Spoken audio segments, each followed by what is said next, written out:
Paint is dangerous for both adults and kids. Effects can be stunted growth or learning problems months or even years down the road.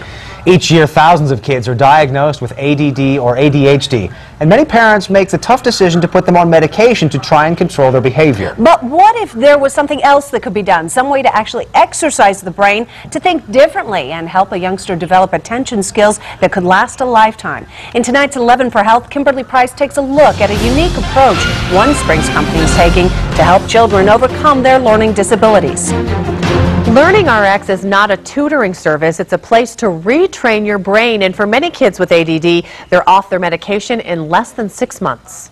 I was mad that I couldn't just sit still like everybody else, and I tried, and it's like the other kids. I felt like an outcast. 13-year-old Andrew Strauss has struggled in school since he was a young child. It was in about kindergarten, first grade.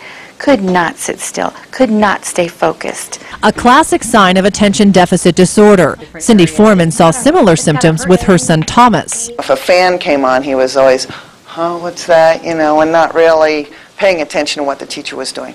Both boys were put on medication for ADD, ADHD. It helped for a while, but as they got older, their schoolwork continued to suffer. Kids can be cruel.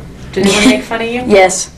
Like, for bad grades, they'd see, my bad grades are like, wow, you're really dumb or something like that. According to Learning RX founder Dr. Ken Gibson, it's all about cognition, the underlying mental skills kids need to process information. How well and how easy we learn is dependent upon how good these skills are. Dr. Gibson's program works on a variety of skills, from sustained and divided attention to memory and logic and reasoning. Down, right, left, up.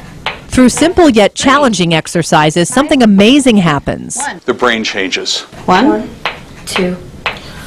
Some exercises are memory games, while another you have to read the name of a color even though it's written in a different color. For example, the word red is written in green. Now imagine reading rows and rows of these words with distractions thrown in, all to the beat of a metronome.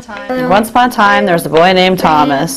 If you have to stay at a steady beat, you don't have time to stop and think about what am I going to have for dinner tonight, because you have to be ready with the next answer on the next beat. But for a child with ADD or ADHD, overcoming the challenge has lifelong benefits. The more I went on, the better I got, until suddenly at one moment, I just finished it. And I'm like, wow, I didn't know I could do that. After 6 months, Thomas is on a reduced dosage of medication, and Andrew is completely off his meds. I would sit there and watch him, and it was just amazing that he could focus on what he was doing. I'm told children as young as 5 can be helped with this type of program. Of course, results vary, but the parents we talked with are thrilled with their child's progress. And now that school is back in session, they're anxious to see how they perform in the classroom. We'll keep you posted. Kimberly Price, KKTV 11 News. And to learn more about Learning RX, head to our web channel, kktv.com. Click on As Seen on KKTV and then on 11 on Health. More than